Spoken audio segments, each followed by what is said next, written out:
الحمد للہ وکفا وسلام علی عباده الذین اصطفى اما بعد فاعوذ باللہ من الشیطان الرجیم بسم اللہ الرحمن الرحیم فاسألوا اہل الذکر ان کنتم لا تعلمون صدق اللہ مولانا العظیم وقال اللہ تعالی کما ورد فی مقام آخر وَأَقِمِ الصَّلَاةَ طَرَفَيِ النَّهَارِ وَزُلَفًا مِّنَ اللَّيْلِ إِنَّ الْحَسَنَاتِ يُذْهِبْنَ السَّيِّئَاتِ ذَلِكَ ذِكْرَىٰ لِلذَّاكِرِينَ صدق اللہ مولانا العظیم ببرکتی ان اللہ وملائکتہ یصلون علی النبی یا ایہا الذین آمنوا صلوا علیہ وسلموا تسلیما اللہم صلی علی سیدنا و مولانا محمد طب القلوب ودوائها وعافیت الابدان وشفائها ونور الابصار وضیائها وروح الارواح وغذائها وعلى آلہ واصحابہ وبارک وسلم صلاۃ وسلام علیک یا رسول اللہ صلی اللہ علیہ وآلہ وسلم۔ حمد و صلات کے بعد خالق کائنات کی عطا سے، فقط اس کی دی ہوئی توفیق سے ایک مرتبہ پھر درس حدیث کی محفل میں ہم موجود ہیں۔ قبل اس کے کہ گفتگو کا آغاز کیا جائے، ایک مرتبہ اپنے آقا و مولا صلی اللہ علیہ وسلم کی بارگاہ میں انتہائی محبت و خلوص کے ساتھ درود و سلام کی نذرانے پیش کیجیے۔ اللہم صلی علی سیدنا و مولانا محمد طب القلوب و دوائها وعافیت الابدان و شفائها ونور الابصار و ضیائها وروح الارواح و غذائها وعلى آلہ و اصحابہ وبارک وسلم صلاۃ و سلام علیک یا رسول اللہ صلی اللہ علیہ وآلہ وسلم۔ ذوالحجہ کی آج 26 تاریخ ہے اور سال کا آخری جمعہ ہے جس میں ہم موجود ہیں۔ اس کے بعد نیا سال شروع ہوگا۔ اب جو جمعہ آئے گا وہ نئے سال کا جمعہ ہوگا 1444 کا آخری جمعہ جس میں ہم موجود ہیں۔ تو اللہ تعالیٰ نے بخیر و عافیت پورا سال ہمیں عطا فرمائی، عافیت عطا فرمائی، ہماری زندگیوں میں عافیت رہی۔ اللہ سے دعا ہے کہ آئندہ آنے والا سال بھی ہمارے لیے خوشیوں والا ہو، صحت اور آسودگی والا ہو۔ آئندہ سال میں بھی رب عز و جل اپنی رحمتوں سے ہمیں ہمیشہ مالا مال فرمائے، اور پچھلے سال جس طرح پورے سال ہم نماز پڑھتے رہے، دیگر اعمال حسنہ اپنی توفیق اپنی بساط کے مطابق بجا لاتے رہے، آئندہ سال بھی اللہ تعالی ہمیں فقط اپنے فضل و کرم سے توفیق عطا فرمائے کہ پورے سال ہمارے لیے نمازوں کا سال ہو، عبادات کا سال ہو، ہماری تمام تر عبادتوں میں کوئی خلل واقع ہونے نہ پائے، خالی الذہن ہو کر ہر طرح کے مصائب اور مسائل سے خالی ذہن ہو کر اللہ تعالیٰ اپنی عبادت کے طرف ہم تمام کو مشغول فرمائے، اور آئندہ سال بھی رب عز و جل اپنی اطاعت اور فرما برداری کے کام ہمارے لیے آسان فرمائے۔ آج سال کے آخری دن میں ہم نے جو عنوان منتخب کیا ہے وہ پرانا سبق ہے، اسے ہم دہرانا چاہ رہے ہیں تاکہ سال کا نیا دن پرانے سبق کے ساتھ شروع کیا جائے، یہ مناسبت ہے۔ چنانچہ اس حوالے سے قرآن مجید کی سورہ ہود کی آیت نمبر 114 اور 115 میں اللہ تعالی نے ارشاد فرمایا وَأَقِمِ الصَّلَاةَ طَرَفَيِ النَّهَارِ وَزُلَفًا مِّنَ اللَّيْلِ، اور نمازوں کا قیام کرو اور نماز پڑھو دن کے دونوں کناروں میں اور رات کے حصوں میں۔ ان الحسنات یذہبن السیئات، بے شک نیکیاں گناہوں کو ختم کر دیتی ہیں۔ ذالک ذکریٰ للذاکرین، یہ نصیحت ہے نصیحت والوں کے لیے۔ بعض وہ لوگ ہوتے ہیں جو نصیحت قبول کرنے والے ہوتے ہی نہیں، تو ایسوں کو نصیحت کرنے سے فائدہ ہی نہیں ہے۔ تو اللہ کا کلام اسی کے دل میں اترتا ہے جو نصیحت قبول کرنے والا ہو۔ جو نصیحت قبول کرنے والا نہ ہو اس کے لیے اللہ کا کلام پڑھنا اور سننا تو ایک بوجھ ہو جاتا ہے نا۔ نماز پڑھنا بھی بعضوں کے لیے بوجھ ہو جاتا ہے، لیکن جو نصیحت قبول کرنے والے ہیں، اللہ کی اطاعت و فرما برداری کرنے والے ہیں، ان کے لیے نماز تو رب سے ملاقات کا ایک ذریعہ ہے۔ وہ تو نمازوں کا ایسا انتظار کر رہے ہوتے ہیں جیسے کوئی دوست اپنے دوست کے انتظار کے لیے بے چین ہو رہا ہوتا ہے۔ لیکن یہ بے چینی ان میں نہیں ہوتی جن میں نصیحت نہیں ہے، جو نصیحت قبول کرنا نہیں چاہتے۔ تو اس آیت مقدسہ میں اللہ تعالیٰ نے ایک تو یہ حکم دیا کہ نماز پڑھو، اور دوسرا یہ ہے کہ 5 نمازوں کا ذکر بھی اس میں آ گیا۔ ہم جو 5 نمازیں پڑھتے ہیں نا، فجر، ظہر، عصر، مغرب اور عشاء، تو ان 5 نمازوں کا ذکر بھی اس آیت میں ہے، اس کے علاوہ اور بھی آیات میں ہے۔ چنانچہ اس میں فرمایا وَأَقِمِ الصَّلَاةَ طَرَفَيِ النَّهَارِ، دن کے کناروں میں نماز پڑھو، تو اس سے مراد فجر، ظہر اور عصر کی نماز ہے۔ وَزُلَفًا مِّنَ اللَّيْلِ، اور رات کے حصوں میں بھی نماز پڑھو، اس سے مراد مغرب اور عشاء کی نماز ہے۔ لہذا اس ایک آیت میں 5 نمازوں کا ذکر بھی آ گیا۔ اور پھر فرمایا ان الحسنات یذہبن السیئات، بے شک اچھائی برائی کو ختم کر دیتی ہے، بے شک ثواب گناہ کو ختم کر دیتے ہیں، بے شک نیکیاں گناہوں کو، خطاؤں کو ختم کر دیتی ہیں۔ اس پر بھی گفتگو ہو سکتی ہے، لیکن مزید آسانی کے لیے اس کے شان نزول میں علماء کرام نے بہت سے اقوال پیش کیے۔ امام سیوطی نے تفسیر در منصور میں کئی اقوال نقل کیے، اور امام ترمذی کی بھی روایت ہے کہ ایک صاحب تھے، وہ کھجوروں کا کاروبار کرتے۔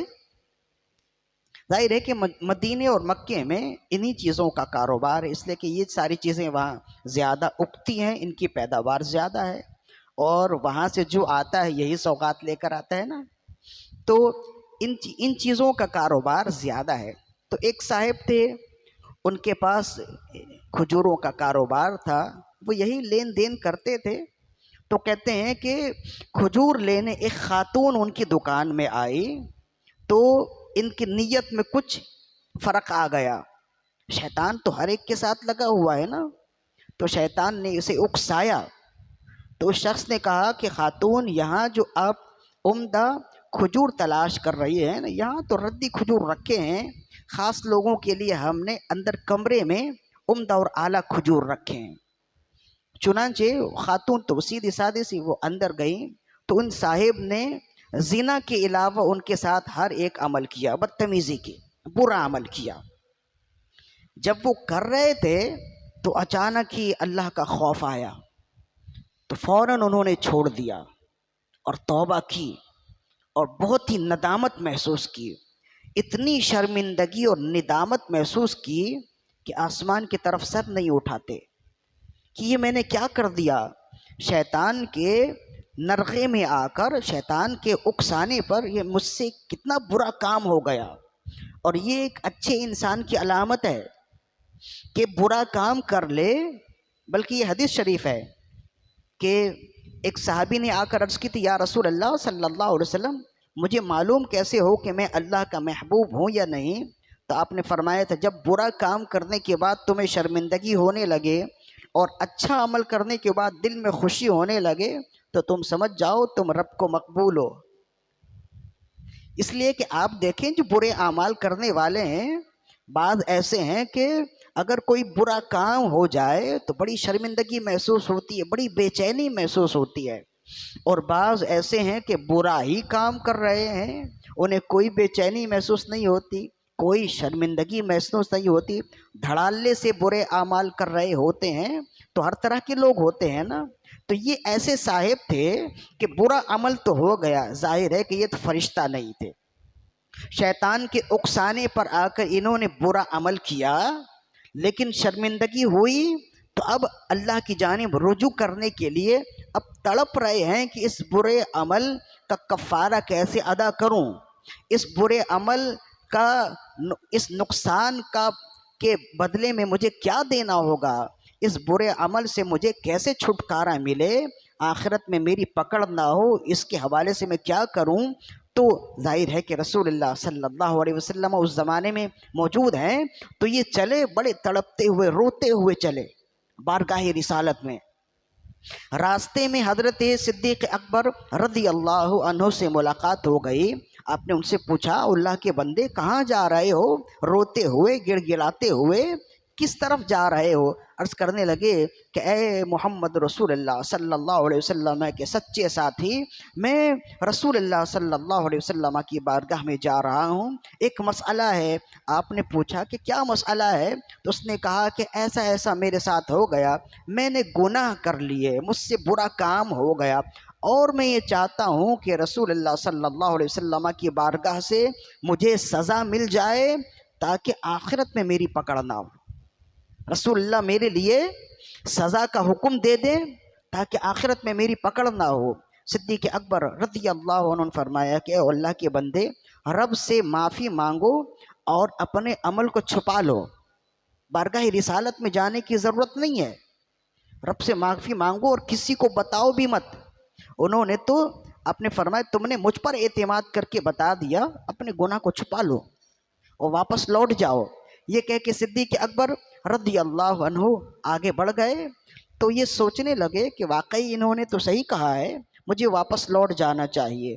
لیکن پھر دل میں خیال آیا، خدا نخواستہ اس برے عمل کی وجہ سے آخرت میں میری پکڑ ہو گئی تو میں تو کہیں کا نہیں رہوں گا۔ اس خوف کی وجہ سے دوبارہ یہ چلے کہ نہیں، مجھے دربار رسالت میں حاضری دینی ہوگی، رسول اللہ کو یہ بات بتاؤں، اور رسول اللہ مجھے جو سزا دیں گے میرے لیے قابل قبول ہے، میں اس پر کوئی اعتراض نہیں کروں گا۔ چنانچہ پھر یہ چلے، دوبارہ چلے۔ راستے میں حضرت عمر ابن خطاب رضی اللہ عنہ سے ملاقات ہو گئی۔ آپ نے بھی پوچھا بھائی کہاں کا ارادہ ہے، کیوں روتے بلکتے ہوئے جا رہے ہو؟ عرض کرنے لگے اے رسول اللہ صلی اللہ علیہ وسلم کے سچے ساتھی، اے رسول اللہ صلی اللہ علیہ وسلم کی صحبت میں رہنے والے عمر ابن خطاب رضی اللہ عنہ، مجھ سے یہ غلطی ہو گئی ہے، اور میں اپنی غلطی کے کفارہ کے لیے رسول اللہ کی بارگاہ میں جا رہا ہوں۔ میں یہ چاہتا ہوں کہ جو ہونا ہے دنیا میں ہی ہو جائے، آخرت میں میری پکڑ نہ ہو اس عمل کی وجہ سے۔ تو آپ نے بھی فرمایا ہے بھائی اپنے گناہ کو اپنے دامن میں چھپا لو، واپس لوٹ جاؤ، رب بڑا غفار ہے، بڑا ستار ہے، وہ بخش دے گا، وہ معاف کر دے گا، لوٹ جاؤ اور کسی کو نہ بتاؤ۔ وہی بات جو صدیق اکبر نے دہرائی، وہی مشورہ جو صدیق اکبر نے دیا، حضرت عمر ابن خطاب رضی اللہ عنہ نے بھی دیا، عمر فاروق رضی اللہ عنہ نے بھی دیا۔ تو پھر تھوڑی دیر کے لیے کھڑے ہو گئے، پھر دل میں خیال آیا کہ اگر میں نے چھپا لیا اور آخرت میں میری پکڑ ہو گئی، نہ جانے آخرت میں مجھ سے کس بات، نہ جانے آخرت میں مجھے کس طرح کی پکڑ ہو، آخرت میں مجھ سے میرے ساتھ کیا معاملہ کیا جائے، نہیں میں دوبارہ لوٹتا ہوں۔ ان کے کہنے کے باوجود، مشورہ کے باوجود بالآخر وہ دربار رسالت میں پہنچ گئے اور رسول اللہ صلی اللہ علیہ وسلم کی بارگاہ میں آ کر عرض کرنے لگے یا رسول اللہ مجھے گناہوں سے پاک کیجئے۔ تو رسول اللہ صلی اللہ علیہ وسلم نے ان کی طرف دیکھا، نظریں جھکا لی، بالکل ایسے دیکھا جیسے آپ انہیں پہچانتے ہی نہیں، گویا آپ نے انہیں سنا ہی نہیں۔ تو پھر وہ دوسری طرف سے آئے، عرض کرنے لگے یا رسول اللہ صلی اللہ علیہ وسلم مجھے گناہوں سے پاک کیجئے۔ پھر رسول اللہ صلی اللہ علیہ وسلم نے صرف نظر کیا۔ پھر تیسری مرتبہ بھی جب آپ آئے تو آپ نے پوچھا تم نے کیا گناہ کیا ہے؟ عرض کرنے لگے یا رسول اللہ صلی اللہ علیہ وسلم ایسا ایسا ایک خاتون کے ساتھ ہو گیا، شیطان کا غلبہ مجھ پر ہو گیا تھا تو میں نے یہ عمل کر لیا، لیکن بالآخر اللہ کا خوف آیا اور میں آگے نہیں بڑھا، بس اتنا ہی ہوا میرے ساتھ اور میں نے ایسے ہی کیا، لیکن اب خوف خدا کی وجہ سے میں تو کانپ رہا ہوں کہ آخرت میں نہ جانے میرے لیے کیا پکڑ ہو جائے۔ یا رسول اللہ آپ اس فعل کے حوالے سے مجھے جو سزا دیں گے مجھے منظور ہے۔ یہ گفتگو ہو ہی رہی تھی، نماز کا وقت ہو گیا۔ جب نماز کا وقت ہو گیا نماز پڑھنے لگے۔ نماز کے بعد رسول اللہ صلی اللہ علیہ وسلم نے پھر آپ نے پوچھا وہ بندہ کہاں ہے، وہ شخص کہاں ہے؟ جس نے مجھ سے نماز سے پہلے مسئلہ پوچھا تھا جس سے ایک گناہ ہو گیا، عرض کرنے لگے یا رسول اللہ صلی اللہ علیہ وسلم میں تھا، کھڑے ہو گئے، آپ نے فرمایا تم نے میرے ساتھ نماز نہ پڑھ لی؟ عرض کرنے لگی یا رسول اللہ بے شک میں نے آپ کے پیچھے نماز پڑھی ہے۔ فرمایا بس نماز پڑھ لی ہے تو تمہارے گناہوں کا کفارہ ہو گیا ہے، اس لیے کہ ابھی اللہ نے تمہارے معاملے کے حوالے سے یہ آیت نازل فرمائی ہے، اور فرمائے وَأَقِمِ الصَّلَاةَ طَرَفَيِ النَّهَارِ وَزُلَفًا مِّنَ اللَّيْلِ إِنَّ الْحَسَنَاتِ يُذْهِبْنَ السَّيِّئَاتِ، کہ نماز پڑھو دن کے کناروں میں، رات کے کچھ حصے میں، بے شک نیکیاں گناہوں کو کھا جاتی ہیں، ختم کر دیتی ہیں۔ تو جب تم نے میرے پیچھے نماز پڑھ لی ہے تو تمہاری خطائیں بخش دی گئی ہیں۔ صحابہ کرام تو خوش ہو گئے، عرض کرنے لگے یا رسول اللہ یہ فضیلت اور یہ حکم اور یہ رخصت صرف انہی کے لیے ہے یا سب کے لیے ہے؟ فرمائے تم بھی تو اللہ کے بندے ہو، یہ فضیلت سب کے لیے ہے، یہ حکم سب کے لیے ہے۔ تو اس آیت میں جہاں نماز کی فضیلت ہے وہیں ایک اور بھی عمل کی فضیلت ہے، اور وہ یہ ہے کہ انسان ہونے کی حیثیت سے ہر شخص گناہ گار ہے، تو اس گناہ کے لیے کیا عمل کرے کہ اس سے وہ گناہ جو صادر ہوا ہے اس کا کفارہ ہو جائے؟ ایسا کوئی شخص نہیں ہوگا جو دعویٰ کرے کہ مجھ سے گناہ ہو ہی نہیں سکتا۔ ہاں اللہ کسی کو توفیق دے تو وہ گناہوں سے معصوم ہو جاتا ہے، جیسے صحابہ کرام ہیں، ورنہ انسان فرشتہ تو نہیں ہے نا، اور نہ ہی انسان خدا نخواستہ نبی ہے۔ انبیاء کرام گناہوں سے معصوم ہوتے ہیں، اللہ کے فرشتے گناہوں سے معصوم ہوتے ہیں۔ اہل سنت و جماعت کے نزدیک اس کے علاوہ جتنے انسان ہیں وہ محفوظ تو ہو سکتے ہیں، معصوم نہیں ہو سکتے۔ تو اگر گناہ ہو جائے تو کیا کیا جائے؟ اللہ نے فرمایا اے انسانوں اگر گناہ ہو جائے تو گناہ کے بعد کوئی نیکی کر لو، یہ نیکی اس گناہ کو ختم کر دے گی۔ اور اس کو پھر رسول اللہ صلی اللہ علیہ وسلم نے ارشاد فرمایا، آپ نے ارشاد فرمایا اتق اللہ حیث ما کنت۔ جب ایک صحابی حاضر خدمت ہوئے، عرض کرنے لگے یا رسول اللہ صلی اللہ علیہ وسلم مجھے کوئی وصیت کیجئے جو بات زندگی بھر کے لیے میرے لیے کافی ہو جائے۔ تو آپ نے 3-4 باتوں کی وصیت کی تھی۔ آپ نے فرمایا تھا اتق اللہ حیث ما کنت، تم جہاں کہیں بھی رہو اپنے رب سے ڈرتے رہو، لوگوں کے بیچ میں بھی رب سے ڈرتے رہو، تنہائی میں بھی رب سے ڈرتے رہو، مسجد میں بھی رب سے ڈرتے رہو، بازار میں بھی رب سے ڈرتے رہو۔ یہ 2 لفظ ہیں، سننے کے لیے آسان، بولنے کے لیے آسان ہیں، اگر اس پر عمل کریں نا تو آپ اللہ کے ولی بن جائیں۔ اتق اللہ حیث ما کنت، تم جہاں بھی رہو رب سے ڈرتے رہو، یہ پہلا۔ اور پھر فرمایا کہ وَأَتْبِعِ السَّيِّئَةَ الْحَسَنَةَ تَمْحُهَا وَخَالِقِ النَّاسَ بِخُلُقٍ حَسَنٍ، اور پھر دوسرا فرمایا کہ وَأَتْبِعِ السَّيِّئَةَ الْحَسَنَةَ، جیسے ہی گناہ کرو اس کے فوراً بعد نیکی کر لو، تَمْحُوهَا، یہ نیکی اس گناہ کو مٹا دے گی، وَخَالِقِ النَّاسَ بِخُلُقٍ حَسَنٍ، اور ہر انسان سے اچھے اخلاق کے ساتھ ملو۔ یہ 3 نصیحت کی تاجدار رسالت صلی اللہ علیہ وسلم نے فرمایا یہ 3 عمل اگر تم کر لو گے تمہاری زندگی کے لیے کافی ہے۔ تو اس میں یہ بھی ہے نا جیسے قرآن مجید میں کہ ان الحسنات یذہبن السیئات، بے شک خطائیں، نیکیاں خطاؤں کو ختم کر دیتی ہیں، ویسے رسول اللہ صلی اللہ علیہ وسلم کا بھی فرمان ہے۔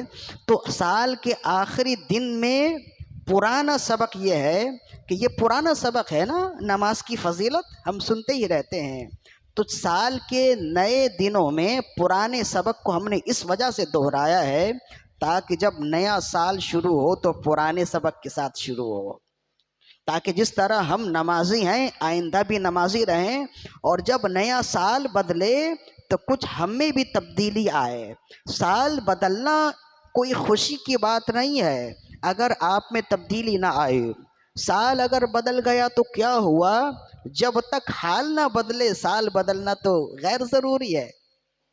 سال بدلنے سے کیا ہوتا ہے، 2023 ہے تو 2024 ہو جائے، 2024 ہے تو 2025 ہو جائے، پہلے آپ تھے ویسے ہی اب ہیں۔ تو سال بدلنے سے کچھ نہیں ہوتا جب تک حال نہ بدلے۔ تو یہ سال بدل رہا ہے تو اپنے آپ میں بھی تبدیلی لائیے، اپنا حال بھی بدلیے۔ اور دیکھیے کیسی خوبصورت فضیلت ہے کہ جو شخص نماز پڑھتا ہے تو اس کی خطائیں معاف ہوتی ہیں۔ اور پھر اسے رسول اللہ صلی اللہ علیہ وسلم نے تو بہت ہی آسان لفظوں میں بیان کیا نا، جو صحیح احادیث میں آپ نے فرمایا، بتاؤ تمہارے گھر کے صحن میں ایک حوض ہو اور دن میں تم 5 مرتبہ اس حوض میں ڈبکی لگاؤ، نہاؤ، تمہارے جسم میں کوئی میل باقی رہے گا؟ عرض کیا رسول اللہ 5 مرتبہ جو نہائے جسم میں کون سا میل رہ سکتا ہے؟ فرمایا بس اسی طرح جس طرح گھر کے آنگن میں، تالاب میں، ایک حوض میں 5 مرتبہ نہانے سے جسم میں کوئی میل باقی نہیں رہتا، ایسے ہی کوئی شخص 5 مرتبہ دن میں نماز پڑھے اس کے نامہ اعمال میں کوئی گناہ باقی نہیں رہتا، تمام گناہ ختم ہو جاتے ہیں۔ لہذا میرا پیغام یہی ہے، نمازوں کا اہتمام کل بھی تھا، اب بھی ہے، آئندہ بھی کوشش کیجئے کہ نمازی ہی رہیں۔ فقط کوشش ہی نہ کیجئے بلکہ اس کے لیے دعا بھی کیجئے کہ یا اللہ مجھے ہمیشہ نمازی بنائے رکھ، مجھے اپنی بارگاہ میں سجدوں سے محروم نہ کر، اس لیے کہ جب رب ناراض ہو جاتا ہے نا تو اس سے سجدے کی توفیق چھین لیتا ہے۔ تو یہ بھی دعا کریں، یا اللہ مجھے اپنی بارگاہ میں سجدوں سے محروم نہ کر، اور جتنے میرے بھائی بے نمازی ہیں ان کے دلوں میں بھی نمازوں کی محبت ڈال دے۔ اللہ تعالیٰ سے دعا ہے کہ ہماری آج کی حاضری اپنی بارگاہ میں قبول و مقبول فرما۔ وما علینا الا البلاغ المبین۔